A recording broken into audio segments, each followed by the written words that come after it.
नमस्कार। तो आज अपने दोबारा क्लास स्टार्ट करेंगे। तो अपना सेकंड ईयर में आज अपना दूसरा चैप्टर रहेगा और जो आज अपने दूसरे चैप्टर में अपने पढ़ेंगे भारतीय संविधान की प्रस्तावना। तो आज का जो अपना टॉपिक है भारतीय संविधान की प्रस्तावना। भारतीय संविधान की प्रस्तावना, प्रस्तावना भी कह देते हैं या उद्देशिका कह दें। भारतीय संविधान की प्रस्तावना या उद्देशिका, ठीक है। तो ध्यान रखिए इनकी भारतीय संविधान की प्रस्तावना या उद्देशिका शॉर्ट रूप यानी कि शॉर्ट रूप में बोले तो इसको अपने कह सकते हैं कि भारतीय संविधान के एक संक्षिप्त परिचय। तो भारतीय संविधान के एक संक्षिप्त परिचय के बारे में आज अपने चर्चा करेंगे भारतीय संविधान की प्रस्तावना के बारे में। तो सबसे पहले बात करते हैं भारतीय संविधान की प्रस्तावना का विचार किसके द्वारा रखा गया और कब रखा गया, ठीक है। तो सबसे पहले इसका जो विचार है भी भारतीय संविधान की एक प्रस्तावना होगी, इसका विचार जवाहरलाल नेहरू द्वारा रखा गया था, जो अपने देश के प्रथम क्या थे, प्रधानमंत्री थे। इन्होंने कब रखा था? 13 दिसंबर 1946 को। 13 दिसंबर 1946 ईस्वी को यह प्रस्ताव संविधान सभा की तीसरी बैठक में रखा था। कौन सी बैठक में? संविधान सभा की तीसरी बैठक में। संविधान सभा की तीसरी बैठक में रखा था। और ये बैठक कब हुई थी? तो 13 दिसंबर 1946 ईस्वी को ये बैठक हुई थी। और प्रस्ताव किसने रखा था? जवाहरलाल नेहरू ने। यानी कि उद्देशिका का मसविंदा कह देते हैं या प्रारूप कह देते हैं या प्रस्ताव कह देते हैं, किसके द्वारा रखा गया? जवाहरलाल नेहरू द्वारा रखा गया। और कब रखा गया? 13 दिसंबर 1946 को। और संविधान सभा द्वारा इसको मंजूरी कब दी गई? संविधान सभा द्वारा इसको मंजूरी कब दी गई? तो 22 जनवरी को 1947। 22 जनवरी 1947 ईस्वी को संविधान सभा द्वारा मंजूरी दी गई थी। संविधान सभा ने इसको मंजूरी कब दी थी? 22 जनवरी 1947 को। और अगर पूछा जाए कि अंतिम रूप से, आप ये भी लिख सकते हो कि अंतिम रूप से जो प्रस्तावना थी इसको कब मंजूरी मिली? अंतिम रूप से प्रस्तावना को कब मंजूरी मिली? तो 17 अक्टूबर 1948 को। 17 अक्टूबर 1948 को इसको अंतिम रूप से मंजूरी दी गई थी, ठीक है। तो दोबारा रिपीट कर लेते हैं कि भारतीय संविधान की प्रस्तावना कह दी या उद्देशिका कह दी, एक संक्षिप्त परिचय कह दी। तो इसकी जो मंजूरी यानी कि इसका जो प्रस्ताव रखा गया था वो जवाहरलाल नेहरू द्वारा कब रखा गया था? 13 दिसंबर 1946 को संविधान सभा की तीसरी बैठक में रखा गया था। और इसको संविधान सभा ने मंजूरी कब दी? तो 22 जनवरी 1947 को। लेकिन अंतिम रूप से मंजूरी कब दी गई थी? तो 17 अक्टूबर 1948 ईस्वी को। 17 अक्टूबर 1948 ईस्वी को। और यह विचार, प्रस्तावना का विचार कहां से लिया गया? तो प्रस्तावना का विचार मैंने आपको कल भी बताया था कि अमेरिका से। प्रस्तावना का विचार कहां से लिया गया? अमेरिका से। और प्रस्तावना की भाषा कहां से ली गई है? ऑस्ट्रेलिया से। भाषा कहां से ली गई है? ऑस्ट्रेलिया से। और विचार कहां से लिए गए? अमेरिका से। ये दोनों बातों आप ध्यान रखोगे कि प्रस्तावना का विचार अमेरिका से और भाषा कहां से ली गई है? ऑस्ट्रेलिया से ली गई, ठीक है। तो ये तो प्रस्तावना की यानी कि भूमिका में से आपसे बिल्कुल छोटे क्वेश्चन बन सकते हैं। कैसे? कि प्रस्तावना का विचार किसके द्वारा रखा गया? तो जवाहरलाल नेहरू द्वारा, यानी कि जवाहरलाल नेहरू द्वारा यह प्रस्ताव रखा गया। कब रखा गया? 13 दिसंबर 1946 को संविधान सभा की तीसरी बैठक में। और इसको मंजूरी कब मिली? 22 जनवरी 1947 को।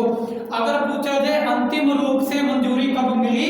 तो 17 अक्टूबर 1948 ईस्वी को। 17 अक्टूबर 1948 ईस्वी को प्रस्तावना को यानी कि अंतिम रूप से मंजूरी दे दी गई थी, स्वीकार कर लिया गया था, ठीक है।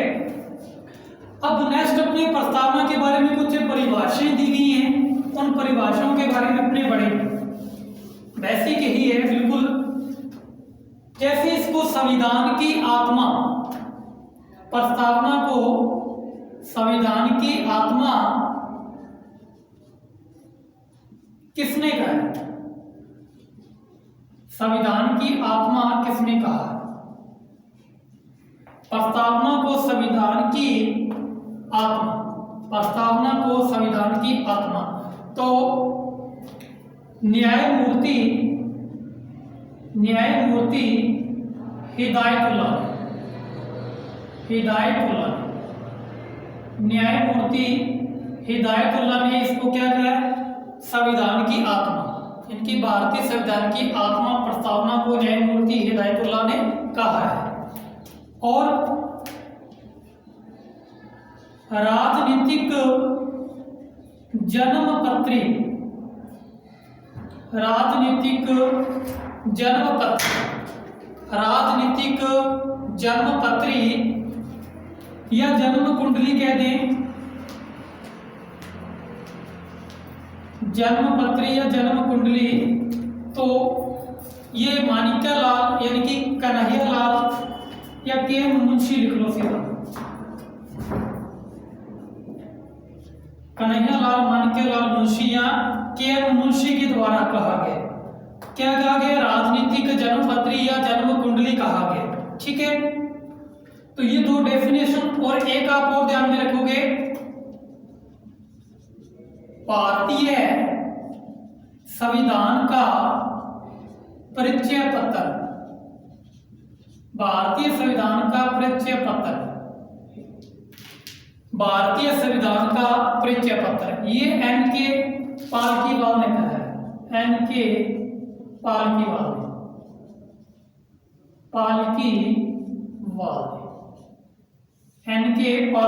ने कहा है। तो ज्यादातर तो ये पूछेगा कि संविधान की आत्मा प्रस्तावना को किसने कहा है? तो न्यायमूर्ति हिदायतुल्लाह ने कहा। किसने कहा अभी? हिदायतुल्लाह ने। और राजनीतिक जन्मपत्री किसने कहा अभी? या जन्म कुंडली कहते हैं अपने के मुंशी ने। और भारतीय संविधान का परिचय पत्र किसने कहा है? एन.के. पालकीवाल ने। अब प्रस्तावना में यानी कि नॉर्मली अपने से बिल्कुल बेसिक क्वेश्चन भी आ सकता है कि प्रस्तावना को लिखिए।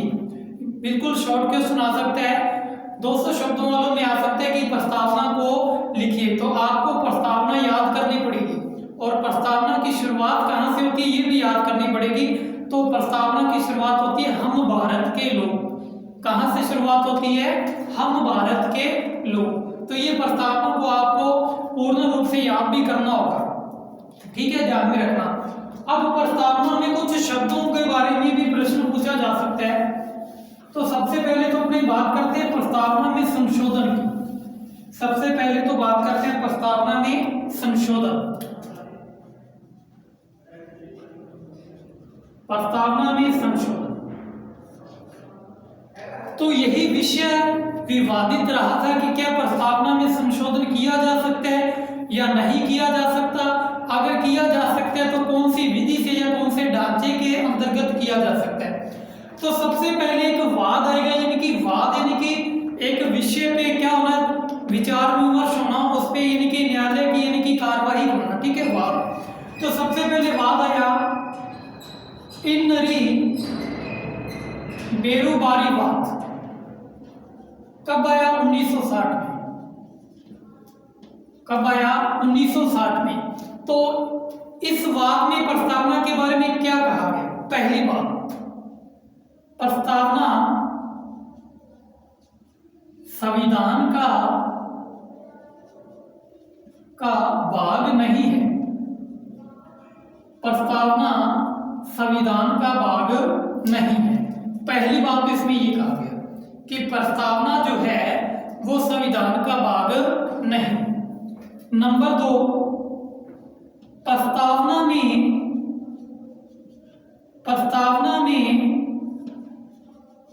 संशोधन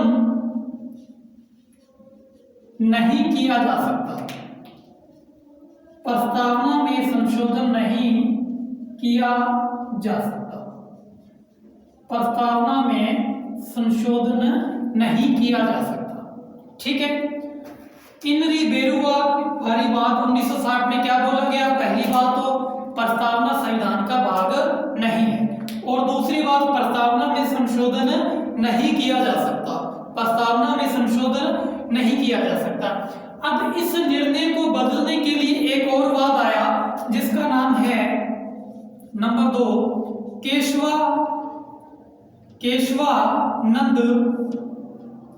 केशवानंद भारतीय केरल राज्यवाद, भारतीय केरल राज्यवाद। ये कब आया? 1973 में। ये कब आ रहा है? 1973 में। और ये कब आ रहा है? 1960 में। अब केशवानंद भारती जो वाद था ये काफी फेमस हुआ था पूरे भारतीय संविधान के अकॉर्डिंग। एक तो ये केशवानंद भारती और दूसरा मिनरा मिल्स 1980 वाला, ठीक है। तो केशवानंद भारती केरल राज्यवाद में क्या निर्णय लिए गए? सबसे पहले तो कहा गया प्रस्तावना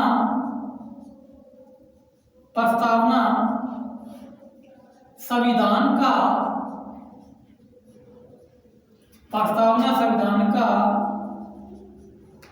अभिन्न अंग है। पहला निर्णय तो इसमें ये होगा। दूसरे निर्णय प्रस्तावना में संशोधन किया जा सकता है, प्रस्तावना में संशोधन किया जा सकता है, लेकिन किया जा सकता है, लेकिन मूल ढांचे में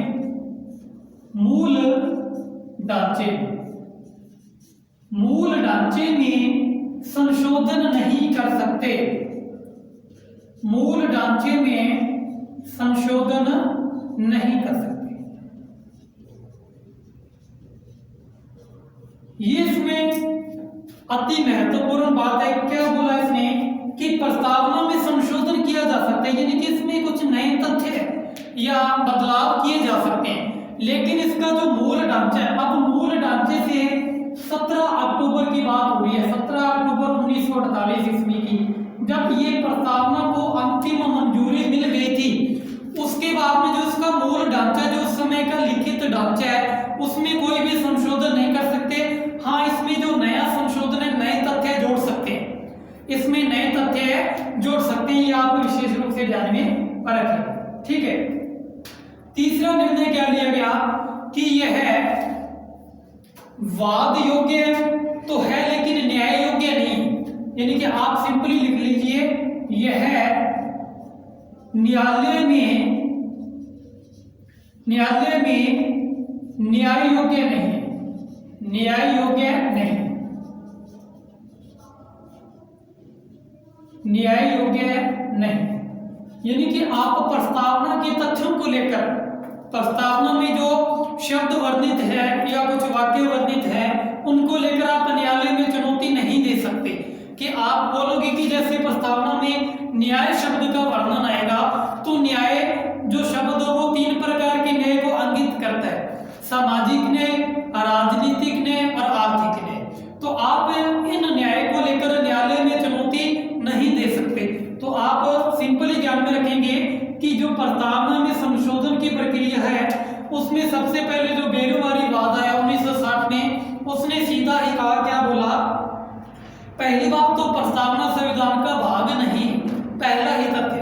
दूसरा, प्रस्तावना में संशोधन नहीं किया जा सकता, प्रस्तावना में संशोधन नहीं किया जा सकता। उसके बाद में वाद आया केशवानंद भारती केरल राज्यवाद 1973 ईस्वी में। इन्होंने क्या बोला कि प्रस्तावना संविधान का अभिन्न अंग है, यानी कि इन्होंने प्रस्तावना को क्या माना? संविधान का अभिन्न अंग माना है। जैसे अपने राष्ट्रपति को संसद का अभिन्न अंग मानते हैं, ठीक है, राज्यपाल को विधानमंडल का अभिन्न अंग मानते हैं, उसी प्रकार दूसरा निर्णय क्या लिया? प्रस्तावना में संशोधन किया जा सकता है, प्रस्तावना में संशोधन किया जा सकता है, लेकिन मूल ढांचे में संशोधन नहीं कर सकते। जो उस समय की मूल इसकी संरचना थी, उसमें बदलाव नहीं किया जा सकता, परंतु जो वर्तमान में इसमें नए तथ्य शामिल किए जा सकते हैं। यह न्यायालय में न्याय योग्य नहीं है। यह न्यायालय में क्या नहीं है? न्याय योग्य नहीं है कि आप इसमें न्यायालय में जाकर इसको चुनौती नहीं दे सकते। जैसे अपने मूल अधिकार है उनमें अपने चुनौती दे सकते हैं, लेकिन जो अपने राज्य नीति निर्देशक तत्व है उनको भी अपने न्यायालय में चुनौती नहीं दे सकते। उसी प्रकार से अपने प्रस्तावना को भी न्यायालय में चुनौती नहीं दे सकते।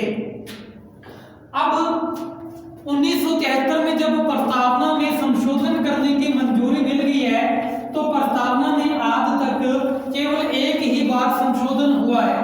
प्रस्तावना में केवल एक ही बार संशोधन हुआ है, तो वो कौन सा है? एक ही बार संशोधन, वो संशोधन है 42वां, यानी कि संविधान में कौन से क्रम का है? 42वें क्रम का है। 42वां संविधान संशोधन, 42वां संविधान संशोधन कब हो रहा है? 1976 में। 42वां संविधान संशोधन 1976 में। किसकी सरकार के समय? तो श्रीमती इंदिरा गांधी के समय, श्रीमती इंदिरा गांधी की सरकार के समय।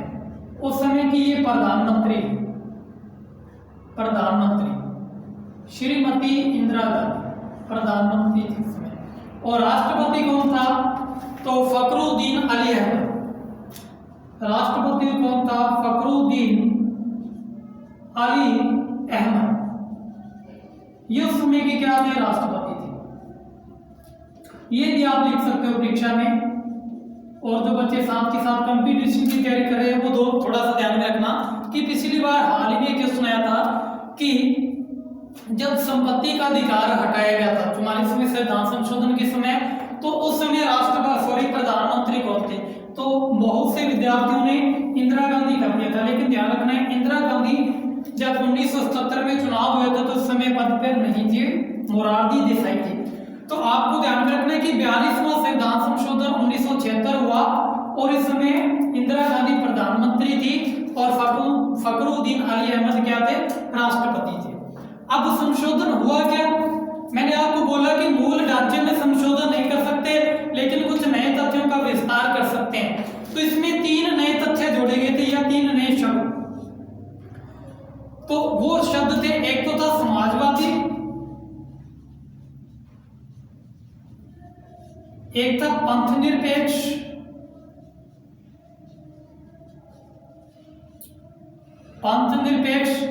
और तीसरा था अखंडता। तीसरा शब्द कौन सा था? अखंडता। तो समाजवादी, पंथ निरपेक्ष और अखंडता, ये 3 नए शब्द जोड़े गए हैं। कब जोड़े गए? 42वें संविधान संशोधन 1976 के तहत इनको जोड़ा गया। इससे पहले इनका वर्णन नहीं था, ठीक है। और कब जोड़े गए? 42वां संविधान संशोधन 1976 में। 42वां संविधान संशोधन 1976 में। और प्रस्तावना में कितनी बार संशोधन हुआ है? प्रस्तावना में केवल एक ही बार संशोधन हुआ है। प्रस्तावना में केवल एक ही बार संशोधन हुआ है, ये आप ध्यान में रखेंगे, ठीक है। कितने नए शब्द जोड़े? 3 नए शब्द जोड़े। अब आपसे वो एक बिल्कुल सिंपल क्वेश्चन भी पूछ सकता है क्या कि कुछ प्रस्तावना के शब्द उनका कर्म सेट करना होता है। प्रस्तावना के शब्दों का कर्म सेट करना होता है। जैसे सबसे पहले इसमें न्याय की बात होती है, सामाजिक न्याय, आर्थिक न्याय और राजनीतिक न्याय। सामाजिक न्याय, आर्थिक न्याय और राजनीतिक न्याय। उसके बाद में स्वतंत्रता की बात होती है। फिर बात होती है समता यानी कि समानता। फिर बात होती है अखंडता की। फिर किसकी बात होती है? अखंडता की, ठीक है। तो ये कंपटीशन में भी काफी बार है कि प्रस्तावना के शब्दों को कर्म में सेट कीजिए, ठीक है। न्याय, स्वतंत्रता, समता, अखंडता, ठीक है। तो ये शब्दों का भी कर्म काफी बार पूछा गया। पिछली बार ऐसे में ही पूछा गया था, ऐसे की परीक्षा राजस्थान में, ठीक है। तो ये आप ध्यान में रखेंगे। अब न्याय शब्द की बात करते हैं। तो मैंने आपको जब संविधान के स्रोत पढ़ाए थे तो मैंने न्याय के बारे में बताया था कि सोवियत संघ की रूस से न्याय शब्द लिया गया था। और ये कौन कौन सी न्याय दर्शाता है? तो एक तो ये आर्थिक न्याय एक नंबर पे, और दूसरा है राजनीतिक न्याय, और तीसरा है सामाजिक न्याय। तीसरा कौन सा है? सामाजिक न्याय। आर्थिक न्याय, राजनीतिक न्याय और सामाजिक न्याय। और ये कहां से लिए गए न्याय शब्द? तो रूस से लिया गया, यानी कि सोवियत संघ से, यानी कि भूतपूर्व इसका नाम क्या था? सोवियत संघ था। ठीक है, वर्तमान में रूस कह देते हैं या रशिया कह देते हैं। ठीक है, तो ये आप ध्यान में रखेंगे। न्याय शब्दों को तीन प्रकार के न्याय को प्रदर्शित करता है: आर्थिक न्याय, सामाजिक न्याय और राजनीतिक न्याय। ठीक है, अब जो अपनी प्रस्तावना है, प्रस्तावना की जो स्टार्टिंग होती है या प्रस्तावना का जो आरंभ माना जाता है, वो आपको सिंपल ध्यान में रखना है। हम भारत के लोग, ये प्रस्तावना का आरंभ माना जाता है। क्या माना जाता है? प्रस्तावना का आरंभ माना जाता है हम भारत के लोग। और आपको ये भी ध्यान रखना है कि जो ये शब्द है हम, ये कहां से लिया गया? तो ये यूएनओ के उद्देशिका से, यानी कि चार्टर से लिया गया, यानी कि संयुक्त राष्ट्र के चार्टर से, संयुक्त राष्ट्र संघ के चार्टर से, वहां से ये शब्द लिया गया है हम भारत के लोग। वहां पे लिखा हुआ है हम राष्ट्र के लोग या हम यूएनओ के लोग। ठीक है, तो ये आप विशेष रूप में ध्यान रखोगे। ये आप लिख सकते हो परीक्षा में। जब आप लिखोगे तो आपको यानी कि अच्छे अंक प्राप्त होंगे, यानी कि आपकी परसेंटेज बेस अच्छा रहेगा। मैं आपको सिंपल से बता दूं कि बीए की कई विद्यार्थी मानते हैं कि बीए तो पेज भरने से यानी कि अपने पास हो सकते हैं, यानी कि मैक्सिमम 38 पेज होते हैं, तो 38 में से 28-25 पेज भरा और आप याद हो जाओगे, चाहे आप कहानियां लिखो। लेकिन ध्यान रखना कि आप जो फर्स्ट ईयर वाले हैं, जो सेकंड ईयर वाले हैं, यानी कि सेकंड ईयर की जो अपनी क्लास है, तो जब आप कंपटीशन में उतरोगे, यानी कि बीए फाइनल के बाद में, ग्रेजुएशन के बाद में, तो आपको बहुत सी ऐसी वैकेंसी यानी कि गवर्नमेंट सर्विस ऐसी मिलेंगी जिसमें आपके मैक्सिमम बीए के 60% यानी कि 60% लागू होंगे। वही विद्यार्थी फॉर्म भर सकते हैं जिनके 60% होंगे, ठीक है, या 55% होंगे। तो ऐसे यानी कि कंपटीशन में अगर आने वाले टाइम में अगर बात करें तो कंपटीशन बहुत ज़्यादा हार्ड हो रहा है, तो आप मैक्सिमम 60% तो बनाइए। इससे ज़्यादा बना रहे हो तो बहुत अच्छी बात है। कम से कम 60% तो आपके होने चाहिए बीए ग्रेजुएशन में। चाहे आपके +2 में मान लीजिए 60% है, 55% है, कोई दिक्कत नहीं है।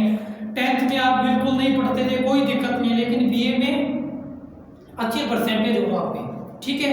तो कम से कम 60% तो आपके होने चाहिए बीए में, ऑल ओवर तीनों में, ठीक है। तो ये आप विशेष रूप से ध्यान में रखें, ठीक है। अब अपनी बात करते हैं जो भारतीय संविधान की प्रस्तावना है, इस पे विश्व की कौन कौन सी क्रांतियों का प्रभाव पड़ा है। भारतीय संविधान की जो प्रस्तावना है, विश्व की क्रांतियों का प्रभाव, विश्व की क्रांतियों का प्रभाव, विश्व की क्रांतियों का प्रभाव।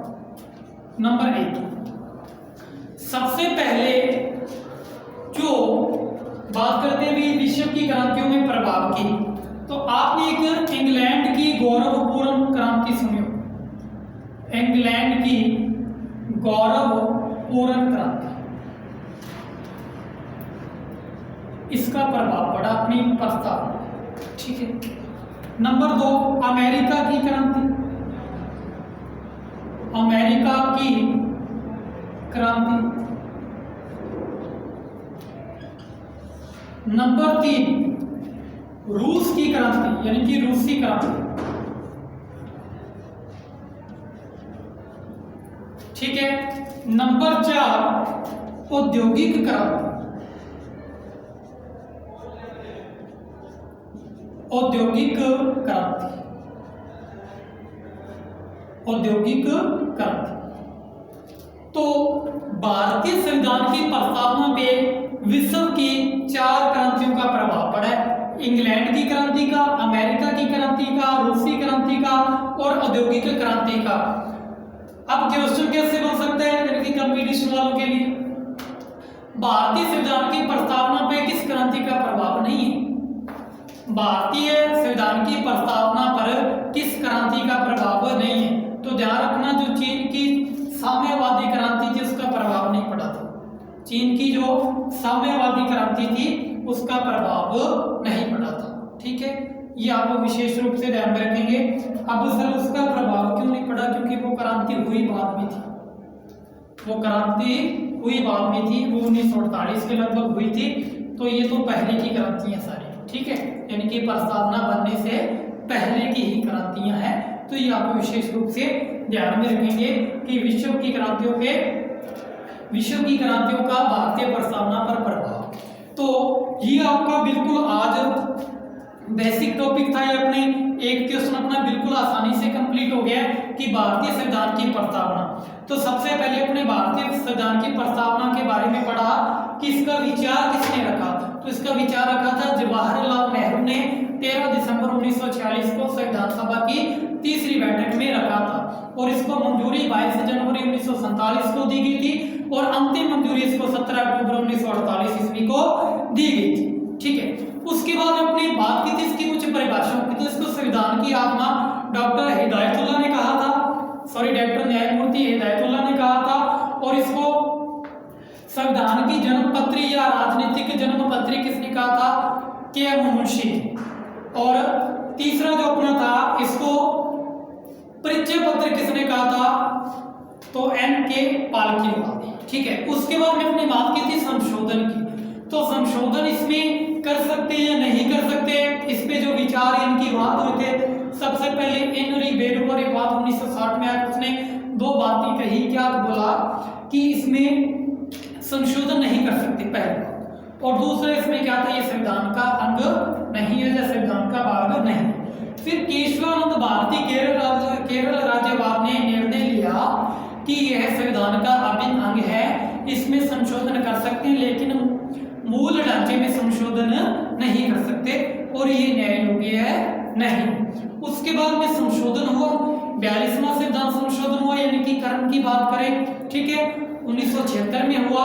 और इसमें क्या नए बदलाव है? तो 3 नए शब्द जोड़े गए थे, समाजवादी, पंथनिरपेक्ष और अखंडता। ठीक है, तो ये अपनी आज का टॉपिक था भारतीय संविधान की प्रस्तावना। ठीक है, ये आपका टॉपिक आज क्या हो गया, कंप्लीट हो गया। तो आप इसको अच्छे से रीड कर लीजिए। बनाना चाहो तो आप नोटिस भी, इनकी नोट्स भी बना सकते हो, इनकी आपकी कंपटीशन के लिए आगे काम आएगी। बिल्कुल बेसिक क्वेश्चन आएगी। और एक क्वेश्चन मैं आपको और बता देता हूँ जाता कि प्रस्तावना में कुल 8 अनुच्छेदों का वर्णन है। प्रस्तावना में कुल 8 अनुच्छेदों का वर्णन है। अगर ये क्वेश्चन भी आ जाए तो प्रस्तावना में केवल कुल 8 अनुच्छेदों का वर्णन है। तो आशा करता हूं कि आपको ये क्लास पसंद आई होगी। धन्यवाद।